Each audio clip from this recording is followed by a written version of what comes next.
আসসালামু আলাইকুম। সকলকে মনোবিজ্ঞান বিষয়ের অনলাইন ক্লাসে স্বাগতম জানাচ্ছি। প্রথমেই আমি আমার পরিচয় দিয়ে নিচ্ছি।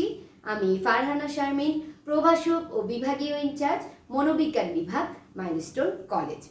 শিক্ষার্থীরা, তোমরা তোমাদের প্রথম চয়েস দিয়ে বাংলাদেশের শ্রেষ্ঠ প্রতিষ্ঠান মাইলস্টোন কলেজে ভর্তি হওয়ার সুযোগ পেয়েছো। তোমরা অবশ্যই ভাগ্যবান বা ভাগ্যবতী।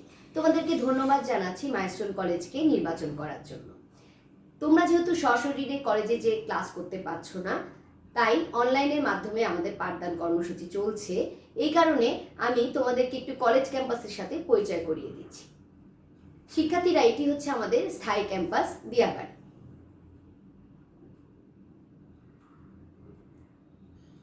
অনেক মনোরম পরিবেশে আমাদের কলেজ ক্যাম্পাসটি অবস্থিত। আর এটি হচ্ছে আমাদের উত্তরার 11 নম্বর সেক্টরের মেইন ক্যাম্পাস। শিক্ষার্থীরা, তোমরা এই দুটি ক্যাম্পাসে যে কোনো একটি ক্যাম্পাসে ক্লাস করার সুযোগ পাবে।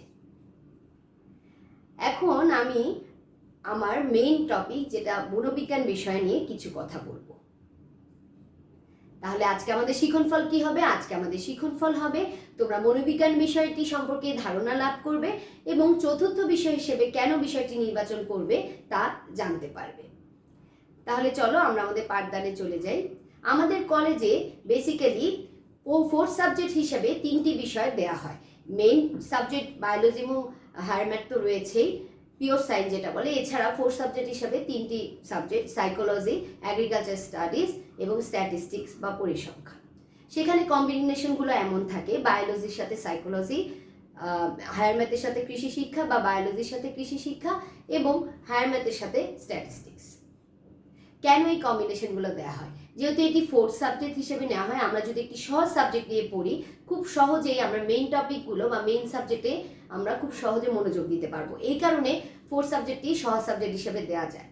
আর এগুলো এত সহজ সাবজেক্ট যে অল্প পড়লেই তোমরা সহজে A+ পাবা। তো এই কারণে আসলে এই কম্বিনেশনগুলো কলেজ নির্বাচন করেছে। আমি যেহেতু মনোবিজ্ঞানের শিক্ষক, আমি সাইকোলজি এবং বায়োলজি নিয়েই কথা বলবো।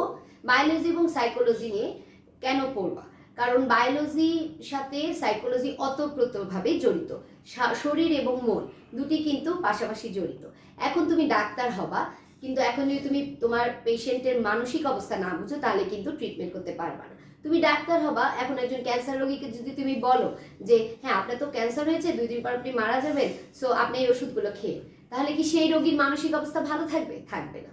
তাই অবশ্যই মানসিক অবস্থা জানতে হবে, মানসিক অবস্থা বুঝতে হবে, সেভাবে ট্রিটমেন্ট করতে হবে। তাই এই বায়োলজি সাইকোলজি কম্বিনেশন ডাক্তার হওয়ার জন্য অনেক বেশি উপযোগী। আমরা কাদের দিয়ে এই কম্বিনেশনগুলো? যাদের জিপিএ 4 থেকে 4.5 বা 4.7 এর মানে লো জিপিএ, তারা এই কম্বিনেশনগুলো নিতে পারে। এছাড়া যাদের এসএসসিতে ম্যাথ ছিল না, তারা নিতে পারে। এছাড়া যারা ম্যাথ ভয় পায়, অনেক কঠিন লাগে, তারা এসএসসিতে জিপিএ 5 পেয়েছে, তারাও নিতে পারে। এছাড়া যারা মনে করে যে আমাদের এখানে যেহেতু এসএসসিতে কোনোভাবে জিপিএ 5 ছুটে গিয়েছে, আমাকে যে কোনোভাবে জিপিএ 5 আর্ন করতেই হবে, তারাও এই কম্বিনেশনগুলো নিতে পারে। মানে মোট কথা হচ্ছে যে একটি ফোর্থ সাবজেক্ট, সহজ একটি সাবজেক্ট নিয়ে পড়লে আমাদের A+ পাওয়ার সম্ভাবনা অনেক বেশি বেড়ে যায়। এই কারণে কলেজ এই কম্বিনেশনগুলো দেওয়ার চেষ্টা করে। ঠিক আছে শিক্ষার্থীরা, এগুলো ছিল আমাদের কম্বিনেশন। এবার আমরা চলে যাই আমার পাঠ্য বই। আমরা যে পাঠ্য বই মানে ফলো করি, সেটি হচ্ছে যোগেন্দ্র কুমার মন্ডল স্যারের বই এবং আমিনুল হক স্যারের বই। বেসিক্যালি আমরা একটা বই ফলো করি এবং সাহায্যকারী হিসাবে আরেকটি বই রাখি, মানে আমাদের সাথে থাকে। এরপর হচ্ছে মানবন্টন। আমাদের মানবন্টন অন্যান্য বিষয়ের মতোই, যে তোমার সৃজনশীলে থাকবে তোমার 50 নম্বর, বহু নির্বাচনীতে 25 এবং ব্যবহারিকে 25, এই 100 নম্বর প্রতিটি পত্রে। এই টোটাল 100-200 নম্বর সাইকোলজি ফার্স্ট পেপার এবং সেকেন্ড পেপারে। এরপর চলে যাই যে আমাদের পাঠ্য বিষয়গুলো আসলে কি কি। সাইকোলজি মানব আচরণ বা হিউম্যান বিহেভিয়ার নিয়ে কথা বলে, মানে কিভাবে মানুষ কেন আচরণ করছে, কেন, মানে সব কথা হচ্ছে তার আচরণটাকে পর্যবেক্ষণ করে। মোটিভেশন করে, বিভিন্ন ধরনের আবেগ নিয়ে কথা বলে। ইলিউশন এবং হ্যালুসিনেশনের কথা তোমরা শুনেছ, অধ্যাস এবং নলি।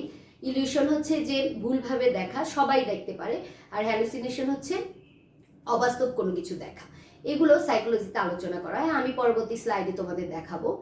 মেমোরি এবং ফরগেটিং নিয়ে, মানে স্মৃতি বিস্মৃতি, কার স্মৃতি কেমন, এগুলো সাইকোলজিতে দেখা হয়। তোমাদের অ্যাডোলেসেন্স পিরিয়ডের বিভিন্ন সমস্যা যেটা এখন চলছে, এগুলো নিয়ে সাইকোলজিতে পড়ানো হয়।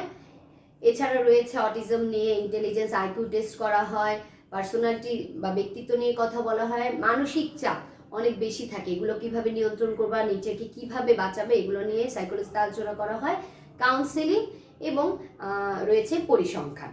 এই হচ্ছে টোটাল মনোবিজ্ঞানের পাঠ্য বিষয়। আরও অনেক বিষয় আছে, আমি মূল বিষয়গুলো তোমাদেরকে দেখালাম। এরপর আসি আমরা কিছু স্লাইড দেখব, মজার মজার স্লাইড। প্রথমে আসি, শিক্ষার্থীরা তোমরা এই স্লাইডে কি দেখতে পাচ্ছ? তোমরা খুব মনোযোগ সহকারে দেখবা, যেহেতু আমাদের সময় স্বল্পতা রয়েছে। তোমরা এটাকে স্ক্রিনশট দিয়ে এই ছবিটির দিকে একটু মনোযোগ দিয়ে তাকিয়ে থাকবে, ঠিক আছে? আমি এরকম আরো 2-1টি ছবি দেখাচ্ছি। দেখো, এই ছবিটির দিকেও খুব মনোযোগ দিয়ে তাকিয়ে থাকবে। 30 সেকেন্ড মনোযোগ দিয়ে তাকালেই তোমরা দেখতে পারবা, মনে হবে যে ছবিটি মুভ করছে, আসলে কিন্তু ছবিটি স্থির। এটাও তেমনই একটি ছবি। দেখো, সেম স্লাইড আরেকটি দেখাচ্ছি। দেখো, এটাকেও তোমরা স্ক্রিনশট নিয়ে দেখবা যে এই ছবিটি মুভ করে, যদিও ছবিটি স্থির। এগুলো হচ্ছে ইলিউশনের ছবি, ঠিক আছে? যে বাস্তবে সবাই একই রকম দেখছে, কিন্তু ভুলভাবে দেখছে। মজার না ছবিগুলো? এরপরে আসো শিক্ষার্থী, ছবিতে স্ক্রিনে যেটা দেখতে পাচ্ছ যে একটি পালক চিহ্নিত এবং একটি তীর চিহ্নিত রেখা। তীর চিহ্ন রেখাটি ছোট দেখাচ্ছে এবং পালক চিহ্নিত রেখাটিকে বড় দেখাচ্ছে। আসলে কি রেখা দুটি বড়? দেখো তো কি মজা, দেখেছো? নর্মাল দৃষ্টিতে বা স্বাভাবিকভাবে কিন্তু বড় দেখালেও রেখা দুটা কিন্তু পুরোপুরি সমান। মজার না? এটা সাইকোলজিস্টরা এটাকে গবেষণা করে প্রমাণ করেছেন যে ছোট বড় দেখালেও আসলে কিন্তু এই রেখা দুটি সমান। এরপরে আসি অন্তর্দৃষ্টিমূলক শিক্ষণ। অন্তর্দৃষ্টিমূলক মানে কি? যে মনের ভিতর থেকে যে শিক্ষণটি সে শিখছে। এই ক্ষেত্রে মনোবিজ্ঞানী কোহলার নামের একজন বিজ্ঞানী, উনি সুলতান নামের একজন শিম্পাঞ্জি নিয়ে গবেষণা করেছিলেন 1925 সালের দিকে। এই গবেষণায় উনি যেটি দেখিয়েছেন, একটা ক্ষুধার্ত শিম্পাঞ্জিকে, সুলতানকে সে একটি বদ্ধ রুমে পাঠিয়েছে, ঢুকিয়ে দেয়, যেখানে উপরে এরকম কলা ঝুলানো আছে। হ্যাঁ, এখন এখানে কিছু বাক্স রেখে দেয়, অথবা ধরো কিছু লাঠির টুকরো। এখন তাকে, সে এখন রুমে ঢোকার পর তাকে রুম আটকে দেওয়া হয়। এখন সে কিভাবে কলাটি খাবে, এটি হচ্ছে তার সমস্যা। দেন সে অনেকক্ষণ ধরে চিন্তা করলো, শিম্পাঞ্জি কিভাবে কোনোভাবে বুদ্ধি বের করতে পারছে না। হঠাৎ করে তার মনের অন্তর থেকে, মানে মনের ভিতর থেকে তার মনে হলো যে এই লাঠিগুলোকে তো একসাথে করা যায়। কোনো না কোনো সময় সে হয়তো মালিককে দেখেছে লাঠিগুলো একটার পর একটা লাগানো যায়। তখন সে একটা লাঠির সাথে একটা লাঠির জোড়া লাগিয়ে কলাটি পেরে খেলো। অথবা বাক্সগুলো দেখো, একটার পর একটার উপর বাক্স বসিয়ে বসিয়ে তারপর সে কলাটি পেরে খেলো। তার মানে উদ্দেশ্যটা সফল হলো, সে ক্ষুধার্ত ছিল, সে ক্ষুধা নিবারণ করলো। তাহলে এই ক্ষেত্রে কি বোঝায়? যে আসলে যে সেই শিক্ষণটা কোত্থেকে হয়েছে? তার মনের দৃষ্টি থেকে, মনের অন্তর থেকে, সে ভিতর থেকে তার ভিতরে বুদ্ধিটা এসেছে এবং সেইভাবে উপস্থিত বুদ্ধি দিয়ে সে কাজটি করেছে। কি মজার না? এটিও সাইকোলজিস্টরা প্রমাণ করে দেখিয়েছে। ঠিক আছে, আমরা তাহলে পরবর্তী স্লাইডে চলে যাই।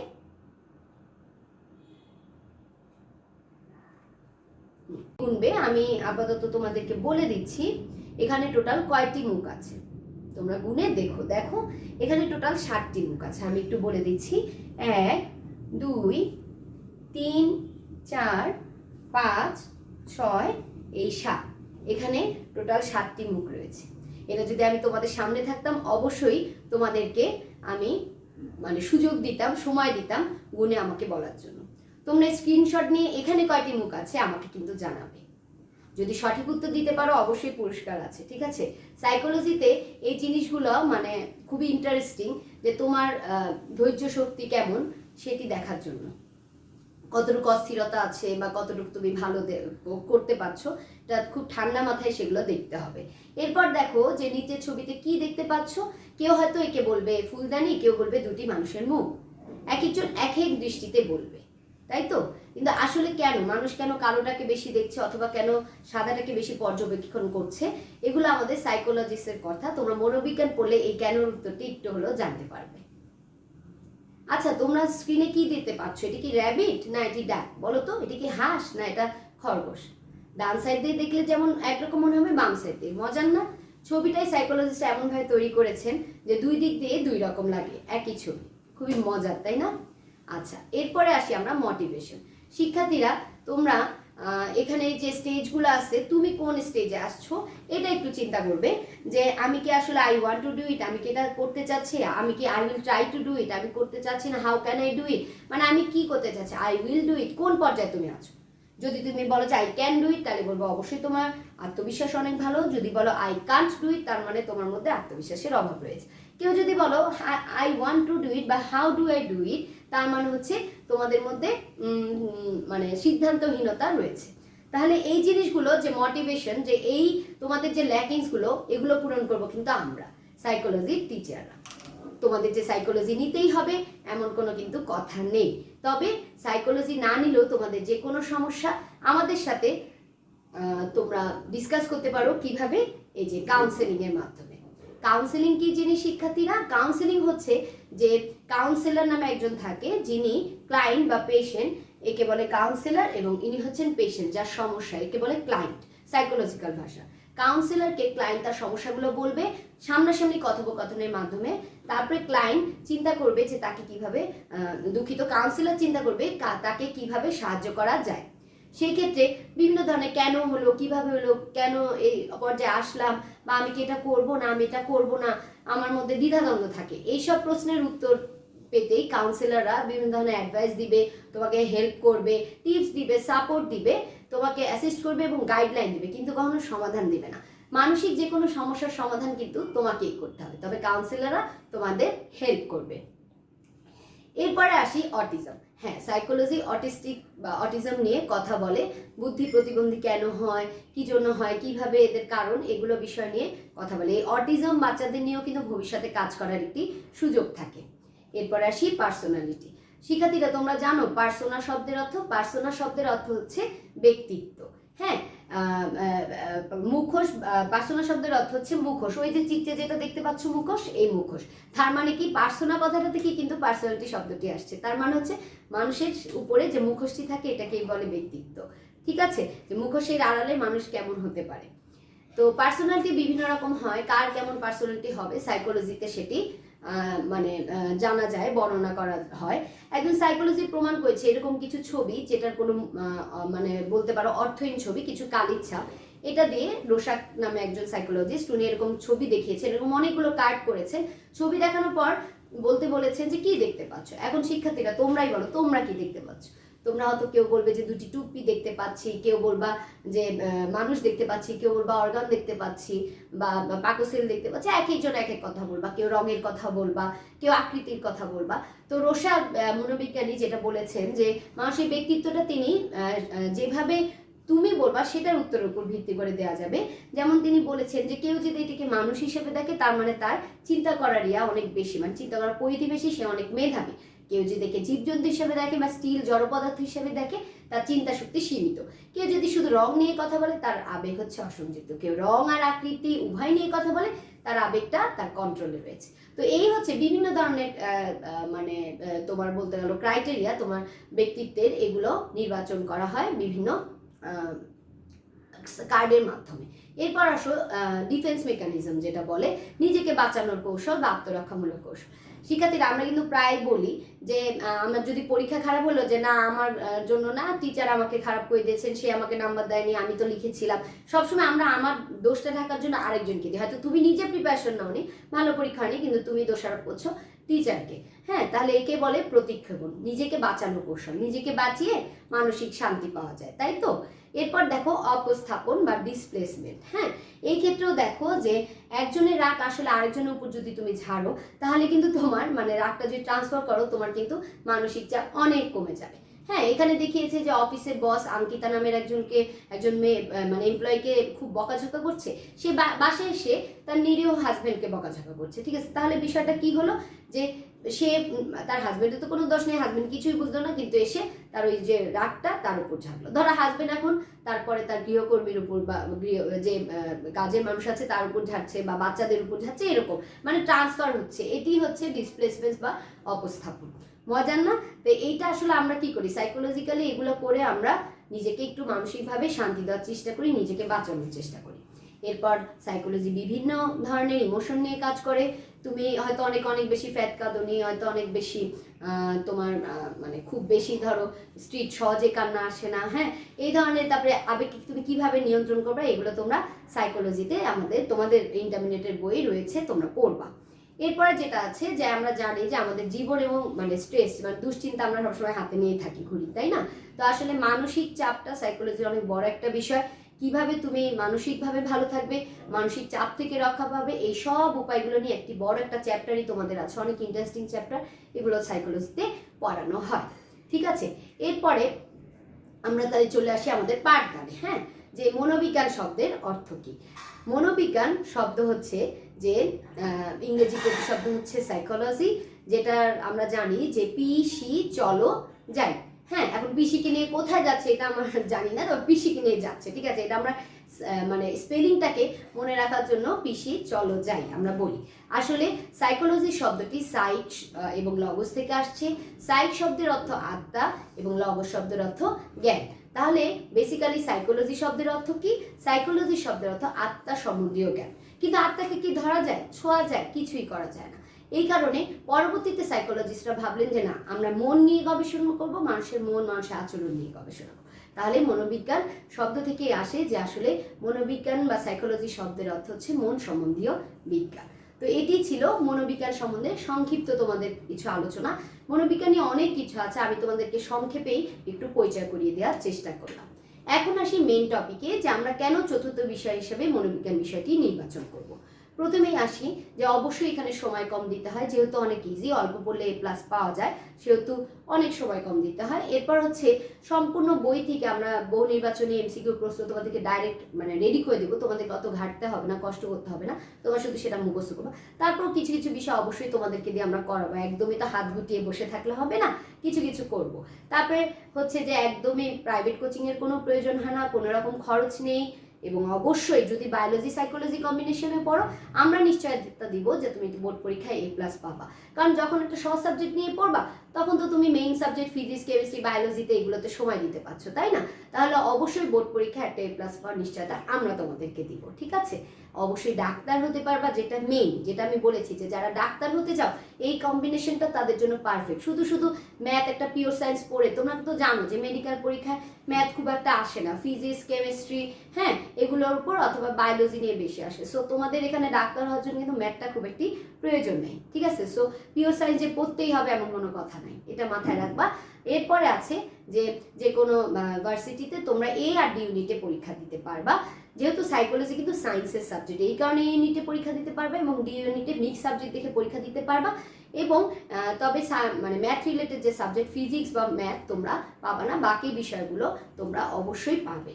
আচ্ছা, এরপর হচ্ছে যে সাইকোলজি নিয়ে তোমরা ফার্মেসি, এই কম্বিনেশন বায়োলজি সাইকোলজি যদি পড়ো, ভবিষ্যতে ফার্মেসিতে পড়তে পারবা। আবার জাহাঙ্গীরনগর বিশ্ববিদ্যালয়ে ল ইউনিট, আইন বিষয়ক একটি ইউনিট আছে, সেখানেও সুযোগ পাওয়ার সম্ভাবনা আছে।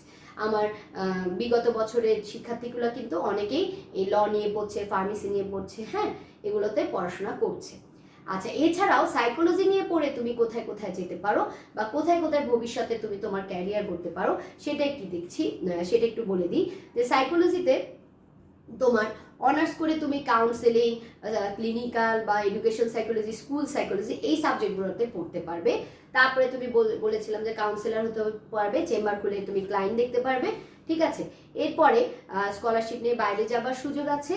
এরপরে বেসিক্যালি সবচেয়ে যেটা ইম্পর্টেন্ট, যে তোমার ভেতরে তোমার যেগুলো সমস্যা, ব্যক্তিগত হোক, তোমার সামাজিক পারিবারিক হোক, আবেগীয়, তোমার ভিতর ল্যাক অফ কনফিডেন্স আছে বা তুমি কনফিউশনে থাকো, হ্যাঁ, ধরো অনেক বেশি ফ্রাস্ট্রেটেড হয়ে যাচ্ছ, দুশ্চিন্তাগ্রস্ত হয়ে যাচ্ছ, কনফ্লিক্টে পড়ো, বিষণ্ণতা, মানে সব কিছু মোটামুটি তোমার পড়ায় মন বসে না, তুমি সহজে ভুলে যাও, টিচার সামনে বলতে পারো না, এরকম অনেক প্রবলেম, এগুলো সব কিছুর সমাধান মনোবিজ্ঞান বিষয়টি পড়লে তোমরা জানতে পারবে। কি অনেক মজার না? হ্যাঁ, তাহলে আশা করছি যে তোমরা আমার কথাগুলো বুঝতে পেরেছো। সবাই সর্বদা, এখন আমি একটু তাড়াতাড়ি বলছি, তো তোমাদের আমি একটি ছোট্ট বাড়ির কাজ দিব। ঠিক আছে, তোমাদের বাড়ির কাজটি থাকবে যে বাসায় বসে তোমরা অবশ্যই চিন্তা করবে যে চতুর্থ বিষয় হিসেবে কেন সাইকোলজি বিষয়টি নির্বাচন করবে, তারপরে তোমরা আমাকে জানাবে। তবে আরেকটু বলে নিই যে শুধু যে সাইকোলজি নিতে হবে এমন কোনো কথা নেই, এখানে যে আরও যে কম্বিনেশন আছে, তুমি অ্যাগ্রিকালচারও নিতে পারো, তুমি স্ট্যাটিস্টিক্সও নিতে পারো, হ্যাঁ, যে কোনো একটি সাবজেক্টই তুমি চতুর্থ বিষয় হিসেবে নিতে পারো। সেই ক্ষেত্রে তোমরা একটু বিভিন্ন, এই যে আমি যেমন ভিডিও ক্লাস রেকর্ড করে দিচ্ছি, বিভিন্ন সাবজেক্টে দিবে, হ্যাঁ, তো তোমরা সেগুলো ক্লাস দেখো, পর্যবেক্ষণ করো, তারপরে যেই বিষয়টি ভালো লাগে তোমরা সেটিই নাও, তোমাদের জন্য সব পথই খোলা আছে। আমি আমার বিষয়ের কথা বলছি, আমাদের অন্যান্য শিক্ষকরা, এগ্রিকালচার বা স্ট্যাটিস্টিক্সের শিক্ষকরা, তাদের কথা বলবেন। সিদ্ধান্ত তোমাকেই নিতে হবে যে তুমি আসলে তোমার এম ইন লাইফ কি। তোমার যদি ডাক্তার হতে হয় তোমার কোন দিকে যেতে হবে, তোমার যদি ম্যাথ ভয় লাগে তোমাকে কোন দিকে যেতে হবে, সিদ্ধান্ত তোমার উপর ছেড়ে দিলাম। ঠিক আছে শিক্ষার্থীরা, তারপরেও যদি তোমাদের কোনো প্রশ্ন থাকে অবশ্যই ফর্ম মাস্টারের মাধ্যমে আমার ফোন নাম্বারটি নিবে এবং আমাকে সরাসরি আমার সাথে কথা বলে তোমার প্রশ্নের উত্তর আমি দেওয়ার চেষ্টা করব। আর আরেকটা বিষয় হচ্ছে, যদি তোমরা সাইকোলজি বায়োলজি কম্বিনেশনটা নাও অবশ্যই অ্যাপ্লিকেশনের মাধ্যমে ফর্ম মাস্টারের কাছে সেটি জমা দিবে, সেটি তাহলে আমার কাছে চলে আসবে। এটি মাথায় রাখবে, আমার ফোন নাম্বার ফর্ম মাস্টারের কাছে নিবে এবং যেহেতু সামনে তোমাদের রেজিস্ট্রেশনের সময়, রেজিস্ট্রেশন চলছে, তোমরা 4 সাবজেক্টই খুব তাড়াতাড়ি নির্বাচন করে নিই, এটি তোমাদের জন্য ভালো হবে। তো আমি ক্লাস শেষ করার পূর্বে একটু বলে নিই যে আমার কিছু মানে কোটেশন তোমার সাথে আমার ভালো লাগার কিছু জিনিস শেয়ার করি। যেখানে দেখো কথাটি আছে যে শুধু দাঁড়িয়ে নদী দেখতে থাকলে আপনি কোনোদিনও সেই নদী পার হতে পারবেন না। পার হতে হলে কি করতে হবে? আপনাকে অবশ্যই সঠিক পদক্ষেপ নিতে হবে। তাহলে তোমাদের কিন্তু সময় এখন চলে এসেছে সঠিক পদক্ষেপ নেওয়ার। হ্যাঁ, এই ক্ষেত্রে বিগিনিংটা সবসময় একটু হার্ডেস্ট মনে হতে পারে, ঠিক আছে, যে তোমরা এই বিগিনিংটা বা শুরুটা অনেক কঠিন মনে হতে হবে, কখনোই গিভ আপ করবে না, ঠিক আছে। এবং হ্যাঁ, অবশ্যই স্বপ্ন দেখবে। স্বপ্ন তখনই সত্যি হবে যখন তুমি ডেডিকেট হবে, দায়িত্বশীল হবে, তোমার শিক্ষা থাকবে, তোমার অ্যাটিটিউড মানে দৃঢ় প্রতিজ্ঞাবদ্ধ থাকবে এবং মোটিভেশন পাওয়ার, যেটা আমি এখন তোমাদের সাথে করছি, এরকম মোটিভেশন পাওয়ার থাকবে। সো তখনই কিন্তু স্বপ্ন পূরণ হবে। আর হ্যাঁ, স্বপ্ন সেটাই কিন্তু যেটা মানুষ ঘুমিয়ে দেখে না, স্বপ্ন সেটাই যেটা তোমাকে কখনো ঘুমাতে দেবে না এবং সেটা বাস্তবায়নের জন্য তুমি এগিয়ে যাবে। তাহলে শিক্ষার্থী, আজকে এই পর্যন্তই। তোমরা ভালো থাকো, তোমাদেরকে অনেক অনেক ভালোবাসা, অনেক অনেক শুভেচ্ছা জানাচ্ছি, অনেক অনেক ধন্যবাদ এতক্ষণ ধৈর্য সহকারে আমার এই মনোবিজ্ঞান ক্লাসটি দেখার জন্য। আমি অপেক্ষায় থাকলাম তোমাদের সাথে, মনোবিজ্ঞান বিষয়টি চতুর্থ বিষয় নেওয়ার পর তোমাদের সাথে ক্লাস করার অপেক্ষায় থাকলাম। আল্লাহ হাফেজ।